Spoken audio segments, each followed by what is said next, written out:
Condensando las noticias, los referentes de la realidad, junto a nosotros. Y nos queremos anticipar a la festividad de Hanukkah. Entró el mes de Kislev. En 2 semanas vamos a estar, 25 de Kislev, con la festividad de las luminarias.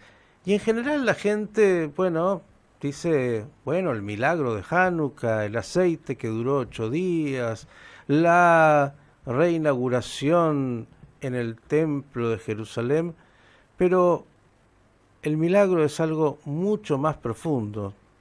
2 siglos de independencia judía en esa época histórica, claro, cuando se pretendía, entre otras cosas, imponerle a los judíos perder su identidad.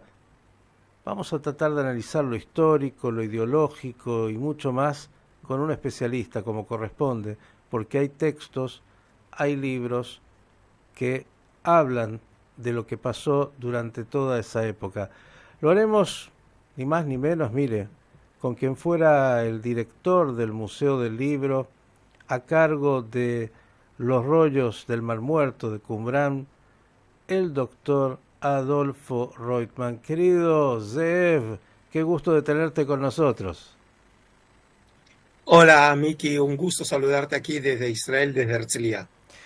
Bien, veamos por dónde arrancamos este diálogo, porque, como decía, en general la gente se queda con lo superficial, el encendido de las velitas y los regalitos, y en una época del año tan particular, y algunos saben de la gesta de la familia de Yehuda Maccabí, pero hasta ahí. ¿De qué estamos hablando, Adolfo, cuando hablamos de Hanukkah? Danos un contexto histórico y un poco más para comenzar a ahondar. Bueno, el contexto histórico tiene que ver con una situación que seguramente para sorpresa tuya, era una situación de tensión social y religiosa en la tierra de Israel. Yo sé que es difícil de creerlo eso.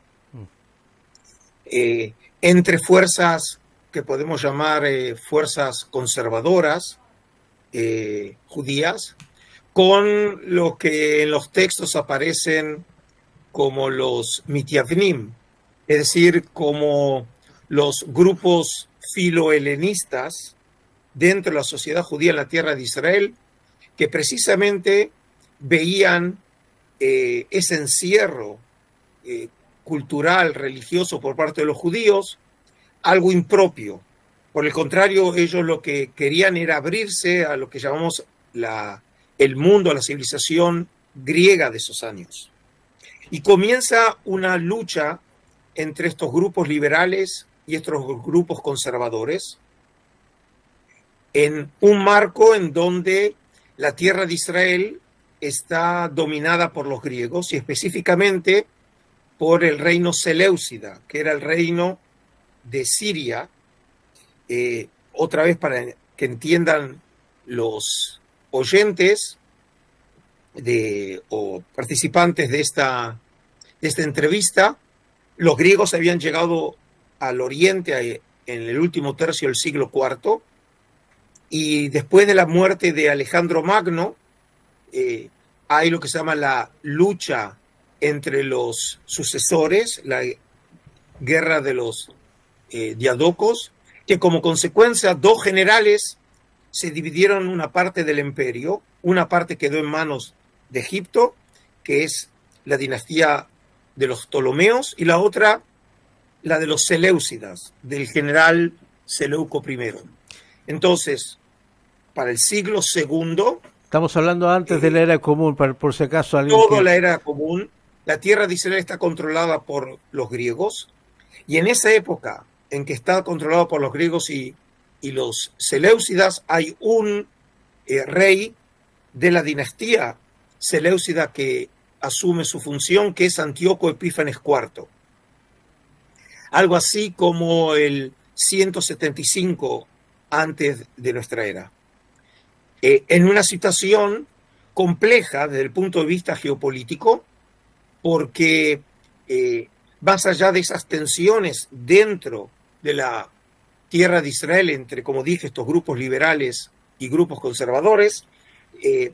Cuando Antíoco Epífanes IV quiere en realidad expandir el control hacia Egipto, vence precisamente a los griegos del reino Ptolomeo, los vence en batalla, pero aquí los romanos paran el avance de los Seleucidas porque ven ese avance como casus belli. Y entonces, después de haber invertido fuerzas y dinero en la contienda, finalmente tiene que retirarse, a pesar de que haber ganado la guerra contra los Ptolomeos. Y en una situación de debilidad, más esa situación de tensión entre los grupos dentro de la tierra de Israel, lleva finalmente a Antíoco Epífanes IV a llevar a cabo algo que es totalmente desconocido en el mundo antiguo, que es lo que llamamos los decretos antijudíos por parte de Antíoco. Es decir, por primera vez, una sociedad de carácter politeísta pagano ve en las persecuciones religiosas un objetivo político. Y en este caso, según tenemos testimonio de dos obras que nosotros conocemos como el primero y segundo libros de los Macabeos, conocemos sobre estas persecuciones, estos decretos por el cual está prohibido circuncidar a los niños judíos, está prohibido leer la Torá, está prohibido celebrar el Shabbat y las festividades. Es decir, él entendió que los judíos son troublemakers y que precisamente lo que está en la base de esa tensión está precisamente estas prácticas judías que definían el ser judío y lo distinguían de los no judíos, de los paganos. Y entonces, como resultado de estos decretos, y específicamente la profanación del templo de Jerusalén, cuando él coloca una estatua de Zeus, el jefe del panteón griego, en el templo de Jerusalén, eso provoca, por un lado, que algunos judíos aceptaran las reglas de juego por el peligro que eso llevaba para sus vidas. Por el otro lado, tenemos otra estrategia, como es por primera vez en la historia, conocemos la institución del martirio. Por ejemplo, en el segundo libro de los Macabeos, que por cierto, el primero y segundo libro de los Macabeos nos llega no a través del canon judío, son obras judías, pero nos llegan a través de su versión en griego en la Biblia de Alejandría. Probablemente el primer libro de los Macabeos fue escrito en hebreo y traducido al griego. El segundo libro, que en realidad es un compendio, un resumen de una obra de 5 volúmenes, fue originalmente escrito en griego. El segundo libro de los Macabeos nos habla precisamente de judíos que están dispuestos a morir y no profanar la ley de la Torá. Bien, vamos. Cosa que no conocemos. Sí, te escuchamos. Vamos paso a paso porque es mucha información. Yo quiero ir de alguna manera logrando... No, estoy llegando a Hanukkah. Estoy llegando a Hanukkah. Me queda claro. Entonces, no. Dale. Entonces, y la otra estrategia es un levantamiento armado contra los griegos. Hay que pensar que los griegos es una potencia imperial frente a un grupo de guerrilleros judíos encabezados por la familia de Matatías de la ciudad de Modín, que está hacia el oeste de la ciudad de Jerusalén. Y como consecuencia de eso, esta revuelta, después de la muerte de Matatías, el que queda como líder de la revuelta es su hijo Judas Macabeo, resultó ser realmente que era un militar brillante que obviamente en condiciones de debilidad frente a los griegos, aplica lo que podríamos llamar una guerra o estrategia de guerrilla, y termina finalmente con la derrota de los griegos, y en diciembre del 164 antes de nuestra era retoma el monte del templo, y entonces el objetivo principal, que era esta oposición desde un punto de vista religioso, lo lleva a purificar o a rededicar, a reinaugurar el templo de Jerusalén. Y eso es lo que nosotros celebramos como la celebración de Hanukkah, que es una celebración que en el propio libro de los Macabeos, por ejemplo, el segundo libro, comienza con una carta enviándoselo a los judíos de Alejandría, por lo cual ellos lo que hacen es promover esta nueva celebración que no es bíblica, es post-bíblica, para que se transforme como parte de la liturgia judía. Bien, vamos a volver a sintetizar para simplificarle a la gente. 2200 años atrás, estamos hablando, el imperio Seleucida, estamos viendo cómo internamente dentro de la tierra de Israel habían grupos ideológicamente contrapuestos, cómo algunos querían de alguna manera abrirse, voy a decirlo en términos modernos, a una cultura universal que los transformara en parte también de eso, otros que querían lo particular, eran mucho más conservadores y no querían saber nada, y cómo, bueno, la profanación con las leyes que no pretendían en ese momento matar a los judíos, sino que dejaran su identidad, bueno, lleva a esta revuelta, y esta revuelta de este grupo de los macabeos, que logra lo impensable, de alguna forma, que era vencer con esta estrategia de guerrilla a lo que era la fortaleza de la época, el imperio de la época. Todo esto, diciendo dos o tres cosas más que ustedes ya saben, los oyentes, obviamente los libros que mencionó el doctor Reutemann, Macabeos 1 y Macabeos 2, no son parte del canon de la Biblia hebrea, ya estaba codificada, con lo cual no ingresaron en ella, y entiendo que las fuentes primarias para toda esta época histórica son desde ya la arqueología, desde ya los libros de Macabeos y Flavio Josefo, que también es el historiador que de alguna manera habla de estos movimientos. Y todo esto para llevarte de alguna manera, cuando arrancaste dijiste me suena o te debe sonar conocido,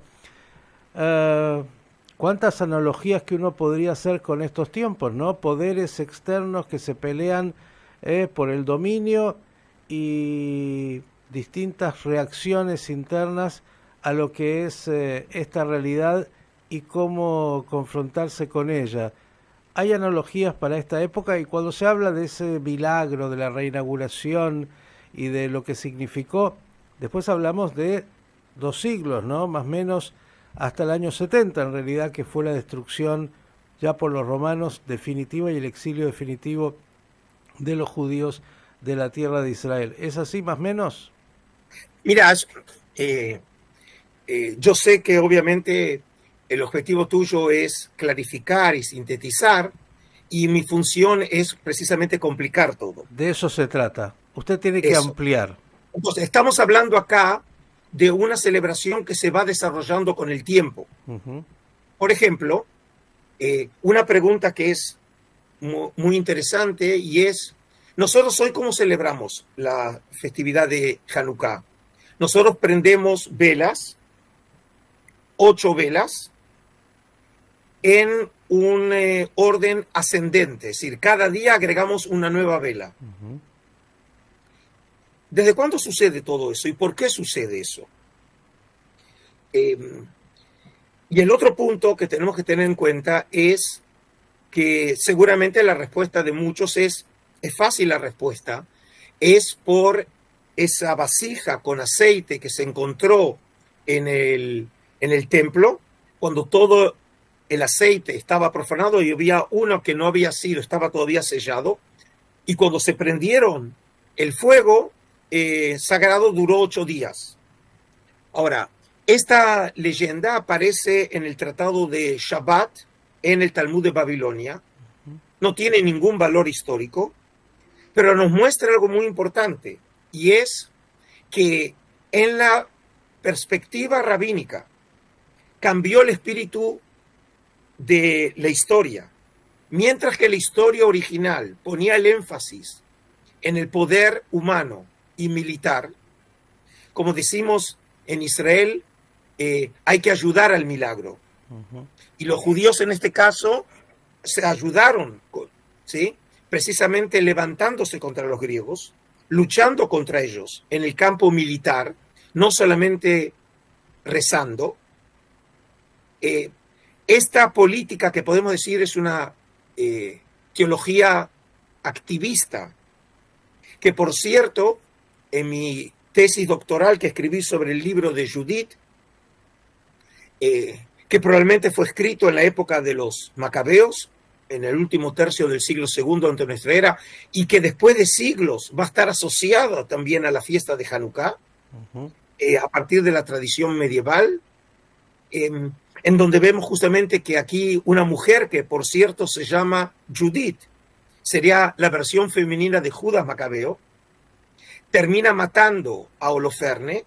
Es decir, que una mujer, claramente con muy pocas posibilidades de poder luchar contra un ejército, encuentra la manera de vencerlo matando al general que comandaba las fuerzas, el comandante Holoferne. Y yo entonces sugerí que ese libro también es como si fuera una metáfora del triunfo de los macabeos. Contra todas las posibilidades, ellos también lucharon y vencieron contra los griegos. Pero el mundo rabínico, después de la experiencia de la revuelta de Bar Kokhba entre 132 y 135 en nuestra era, cuando el activismo, en este caso, llevó casi a la población judía en la tierra de Israel a su destrucción total, ellos precisamente querían rechazar toda esa ideología activista, y podemos decir que durante 2000 años tuvo éxito hasta el origen del movimiento sionista en una estrategia precisamente de pasividad política, en donde la esperanza está puesta en Dios, no en lo que los hombres hagan. Y por eso el mito macabeo no tiene casi presencia realmente en la literatura rabínica. Solamente con el tiempo volvió a tomar fuerza este tema, pero no en las fuentes rabínicas. Y por lo tanto ese mito carece de todo valor. Y entonces ahora tengo que contestar la pregunta, Miki. ¿Y de dónde viene el tema de la luz? Aquí quiero que presten atención a un hecho. ¿Cuándo celebramos nosotros Hanukkah? Bueno, Hanukkah siempre cae más o menos entre noviembre y diciembre. Y oh casualidad, ¿qué es lo que sucede en esos meses? Es cuando llegamos a la época del solsticio de invierno. Es decir, que el sol está en un punto más alejado de la Tierra y por lo tanto llegamos al momento en que las horas de oscuridad son más que las horas de luz. Y a partir de finales de diciembre es cuando se revierte la situación. Cada vez va aumentando de a poco la luz hasta que llegamos, obviamente, al final del invierno y el comienzo de la primavera. Y muchos creen que es precisamente esa la idea que está detrás de las velas de Hanukkah. Cada día vamos agregando un poco más de luz. De hecho, como si fuera la metáfora de lo que sucede a nivel del tiempo, que a medida que va avanzando el tiempo, las horas de luz van aumentando frente a la oscuridad. Y a esto hay que agregarle otro punto. Y es, oh casualidad, que la fiesta de Hanukkah coincide más o menos con la Navidad. Es decir, con el nacimiento del Hijo Dios, por supuesto en la fe cristiana. Y oh casualidad, también es la celebración en el mundo pagano del Deus Invictus, es del Sol Invicto. Es decir, que vemos acá cómo las coordenadas de la liturgia judía, la liturgia cristiana y la pagana se encuentran precisamente en esta época del año, que es precisamente alrededor de fines de noviembre y diciembre. Bien, usted está teniendo un contexto, querido oyente, más amplio para entender de que no se trata solamente del encendido de las velas, incluso lo ha mencionado ya la exégesis rabínica discutió las dos casas tradicionales, Bet Shammai y Bet Hillel, cómo debía hacerse ese encendido. Termina por imponerse esto de ir agregando cada día un poco más de luz, pero hay todo un trasfondo ideológico.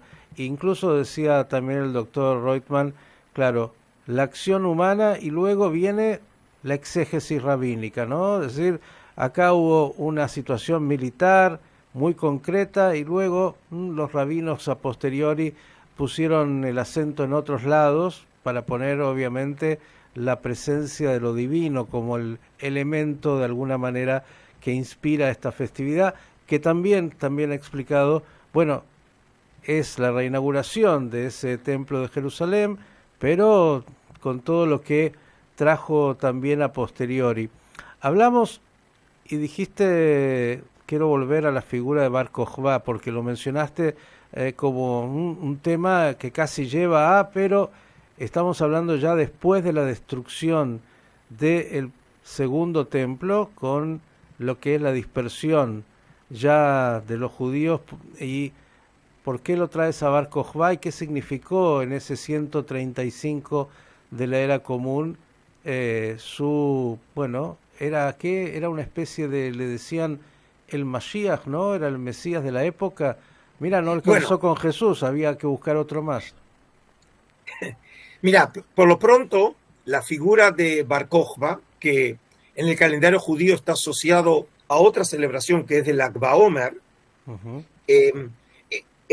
ese nombre Bar Kokhba no aparece en las fuentes judías, aparece solamente en las fuentes cristianas. Y esa terminología tiene como origen, Bar Kokhba en arameo significa el hijo de la estrella. ¿Y qué significa el hijo de la estrella? En última instancia, alude a un texto que fue entendido en términos mesiánicos, que es el oráculo del profeta Balaam en el libro de Números, cuando dice o hace referencia a una estrella que saldrá de Judá. Y fue entendido en varios textos de la época del Segundo Templo, incluyendo los rollos del Mar Muerto, se utiliza ese texto aludiendo a un mensaje críptico de tono mesiánico. Y por eso se lo llama a él Bar Kokhba, es decir, es una denominación mesiánica.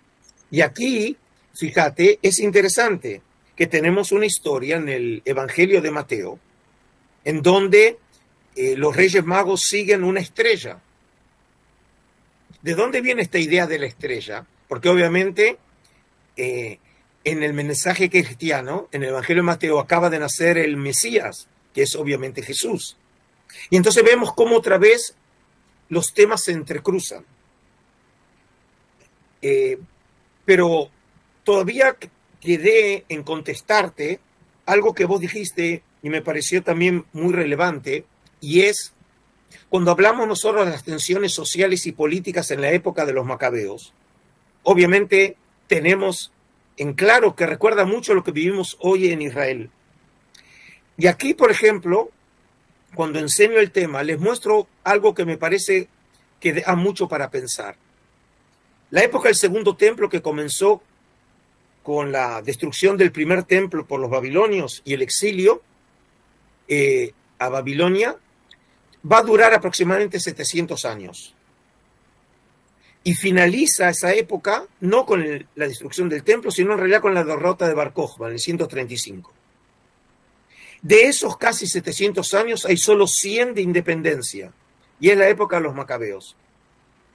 Desde mediados del siglo II hasta mediados del siglo I, cuando en el año 63 antes de nuestra era, Pompeyo el Grande, el general romano, desciende con las tropas de Siria y llega a Jerusalén. Esos 100 años son los 100 años únicos de independencia.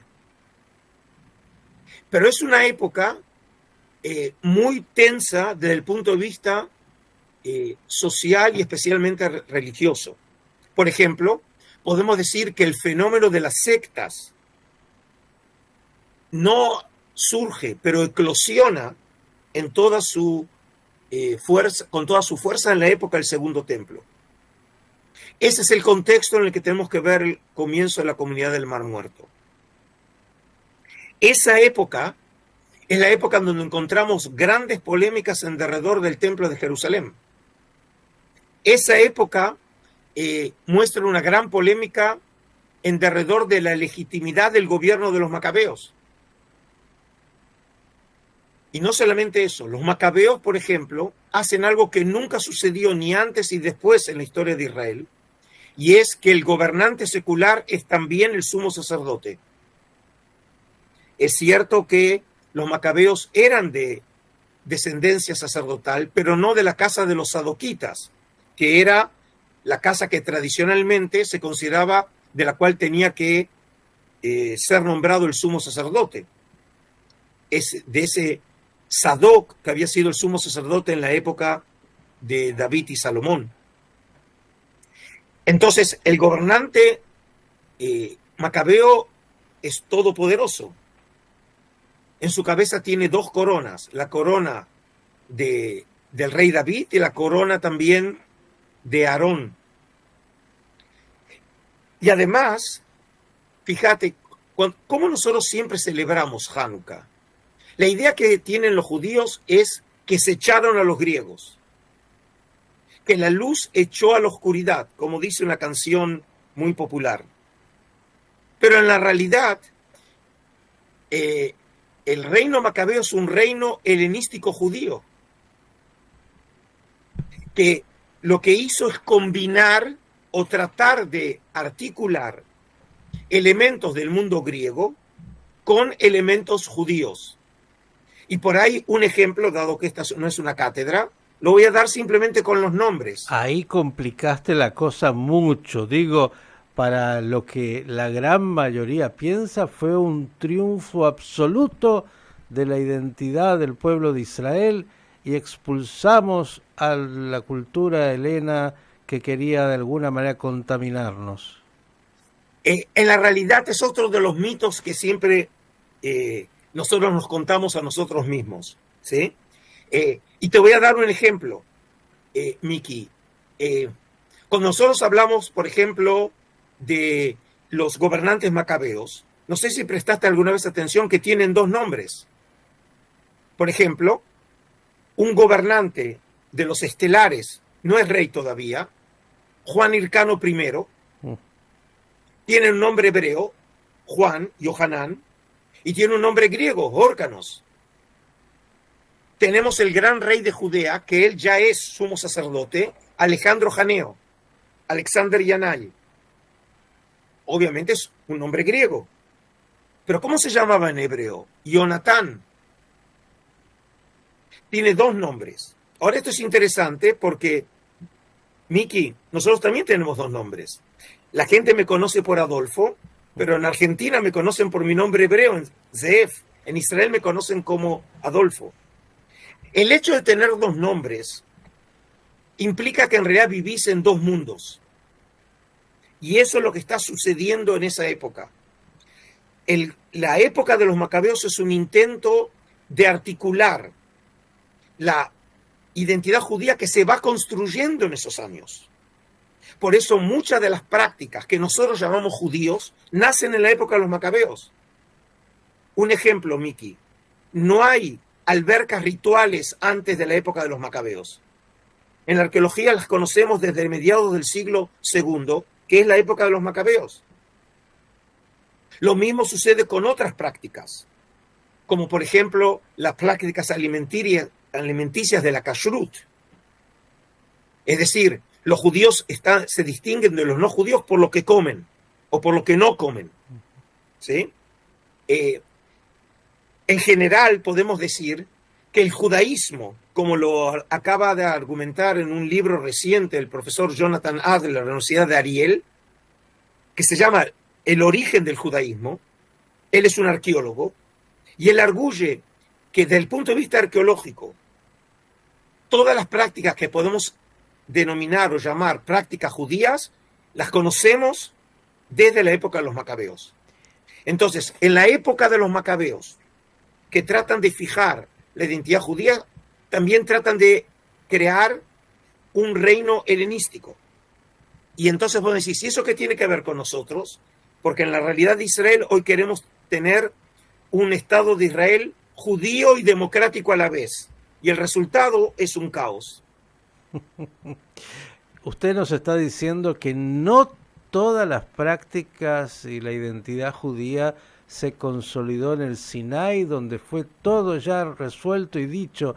Digo, esto para entender, me parece muy importante, la evolución, cómo de alguna manera vamos construyendo identidad sobre la marcha histórica y cómo van pasando cosas que son las que terminan hoy por de alguna manera plasmarse. Tenías desde el inicio el deseo, yo lo fui frenando un tanto porque me parecía que era importante poner este contexto histórico, estos elementos, para entender de que Hanukkah es algo más que encender las velitas. Digo, tenías desde el principio las ganas de decir cuántas similitudes que se pueden ver y cómo la historia con otros imperios, otras realidades y otras tensiones vuelven a aparecer. Ahora sí, todo tuyo para que nos digas hasta dónde es importante hoy esta festividad de Hanukkah, qué podemos aprender de la historia y dónde estamos en relación a esa realidad de lo que fue y de lo que sigue siendo. Yo lo que diría es lo siguiente, lo que podemos aprender no solo a partir de la festividad de Hanukkah, sino en general asociado con el mundo de los macabeos, es un intento, el último intento, antes de la época moderna, de poder crear una sociedad independiente. Porque después de los macabeos, a pesar de que todavía los judíos tienen su gobierno, la época, por ejemplo, de Herodes el Grande, Herodes es un rey que primero no era de origen judío, era edomita, pero ya se habían convertido al judaísmo, que por cierto, el primer testimonio que tenemos de conversión es en la época de los macabeos, no hay conversión antes. Es decir, fíjate cuántos elementos que nosotros los creemos que nacieron desde siempre y en realidad son el resultado de la historia. Pero Herodes era un rey cliente, dependiente de Roma. Algo que recuerda mucho lo que nos está pasando hoy en Israel, que tenemos otro emperador, no en Roma, sino en Washington, D.C., ¿sí? En donde todo se tiene que hacer de acuerdo a lo que él ahora establece. Y el margen de independencia... También hay conversos en la familia, digo, para seguir. ¿Perdón? Que también tiene conversos en la familia. Una buena reflexión, ¿sí? Y entonces, Miki, lo que tenemos es lo siguiente. Cuando comparamos el único intento que conocemos de la época del Segundo Templo de Independencia con la nuestra, hoy, vemos lo que sucede. Vemos que cuando el equilibrio entre lo particular y lo universal, entre lo nacional y lo internacional, se descalabra, y cuando fuerzas, en este caso, dentro de la propia sociedad judía, quieren imponer su definición de judaísmo frente a los otros, lo que sucede es, o por un lado, tenemos grupos que podremos llamar hoy los ultraortodoxos de entonces, como por ejemplo la comunidad del Mar Muerto, que ellos se retiran al desierto para mantener esa vida de pureza ritual, lo que en muchos casos recuerda, por ejemplo, que si podríamos decir, utilizar la metáfora, que es un antiguo Mea Shearim. Nada de servir en el ejército, eso contamina. Vivir totalmente fuera, ¿sí? Es decir, no están integrados a la sociedad, esperando, por supuesto, la salvación. Cuando ellos, por ejemplo, ven a sus enemigos los hijos de la oscuridad, que son tanto los romanos como también los judíos, que no forman parte de su movimiento, que recuerda mucho también lo que sucede hoy. Ese es un grupo. Y por el otro lado tenemos grupos activistas que incluso, por ejemplo, se oponen a los paganos romanos y que mueven o motivan a la sociedad a llevarla a una eclosión política de carácter militar, cuando obviamente terminan siendo arrasados por los romanos. ¿Sí? Y te das cuenta que claramente podemos encontrar las analogías en la sociedad hoy israelí moderna, de grupos que quieren vivir apartados, que no quieren que realmente que nadie se entromezca en su vida, y por el otro lado están estos grupos que llamamos de ultraderecha, mesiánicos, que creen que realmente pueden doblegar al mundo, ¿sí? Como si Israel fuera una superpotencia. En última instancia es un pequeño país en el Oriente Medio que depende de una superpotencia hasta cuando la superpotencia decida que ya es un troublemaker y que ahora tenemos que cambiar el rumbo. Y como vemos, las cosas también están cambiando a nivel de geopolítica. Por eso, yo creo que lo que hay que tener en cuenta, y lo conversamos cuando yo estuve en tu estudio hace un tiempo atrás, los historiadores obviamente no sabemos lo que va a pasar, pero sabemos lo que sucedió. Y vemos qué sucede en una sociedad cuando se polariza de tal manera, hasta que finalmente lo que yo llamé ese gen de autodestrucción, lo ataca desde adentro.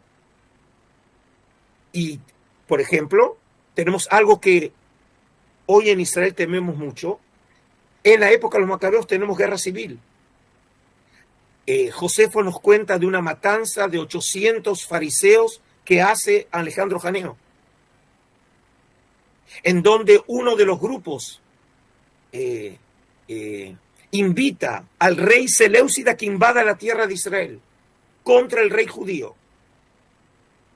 Y por eso no es casualidad que hoy en el Israel moderno muchos plantean como teoría, que en una época hubiéramos creído que es algo imposible de suponer, la posibilidad cierta que estas tensiones intragrupales en la ciudad de Israel pueden derivar en una guerra civil, porque ya estuvimos en eso hace 2000 años atrás.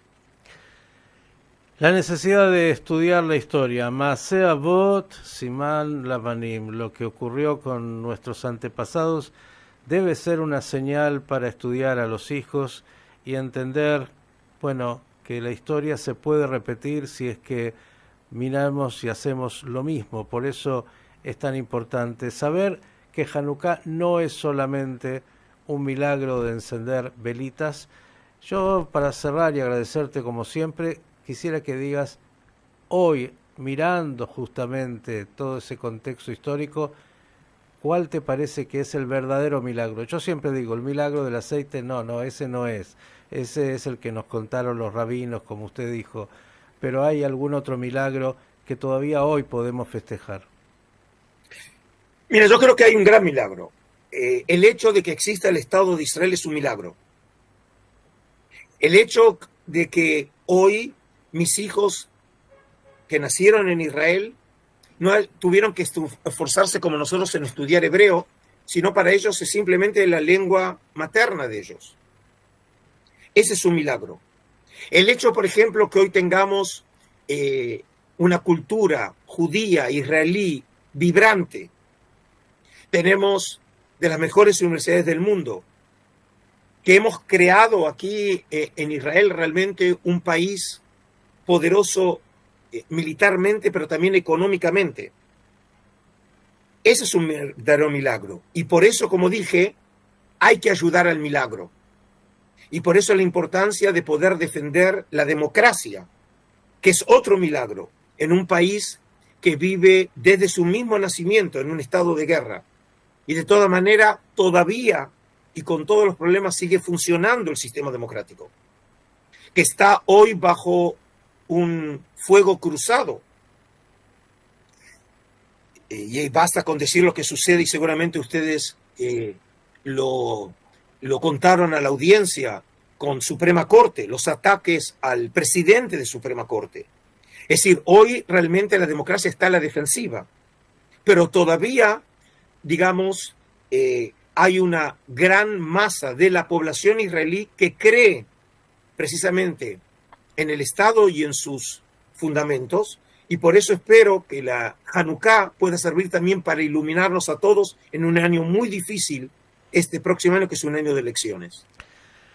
El milagro de la identidad judía, que seguimos pudiendo hablar con el doctor Reutemann sobre la historia, sobre lo que ha sido y sobre nuestra permanencia, a pesar de tantas dificultades de un barrio ahí tan difícil, y además de los milagros, porque sin duda somos un pueblo muy pequeñito demográficamente, un estado que hay que buscarlo con lupa, el Estado de Israel, pero que sigue iluminando este mundo con nuestra identidad y nuestras particularidades. Querido Adolfo, gracias, y que tengamos un buen Shabbat y que la festividad de Hanukkah nos permita reinaugurar mucho de lo bueno que tenemos que reinaugurar, recordando que Hanukkah también tiene la misma raíz que Jinuj, que tiene que ver con educación. Por eso, no quedarnos solamente con el folclore muy bello, sino ir, conocer la historia, conocer a los personajes, conocer las tensiones, todo eso es imprescindible, y para eso, mire, trajimos aquí al experto tal vez número uno, mostrándonos textos, fuentes, elementos históricos y cuán vigente sigue siendo esta festividad para pensar nuestra identidad. Shabbat Shalom y gracias, Adolfo. Shabbat Shalom, Miki, y esperemos que realmente la luz venza a la oscuridad. Y algo Chao. Importante que no quiero olvidar, porque el doctor Reutemann, claro, nos da este lujo a nosotros de vez en cuando, pero está también, como siempre, llevando su saber en distintos ámbitos. Hay algo que se llama la Casa de Adolfo y que tiene que ver con el Instituto Shalev, donde usted puede profundizar con él justamente textos y todos estos elementos. ¿Quieres contarle un segundo a la gente, Adolfo? Bueno, te agradezco la pregunta. Este es un nuevo proyecto que comencé en los marcos del Instituto Shalem.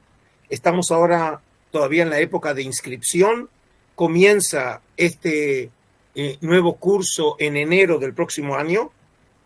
Y lo que tiene de particular es que, a diferencia de cualquier otro proyecto en el que yo haya participado, en donde acostumbro a dar clases por Zoom, hablar durante hora y media y después algunas preguntas, aquí es un formato diferente, es un formato de seminario.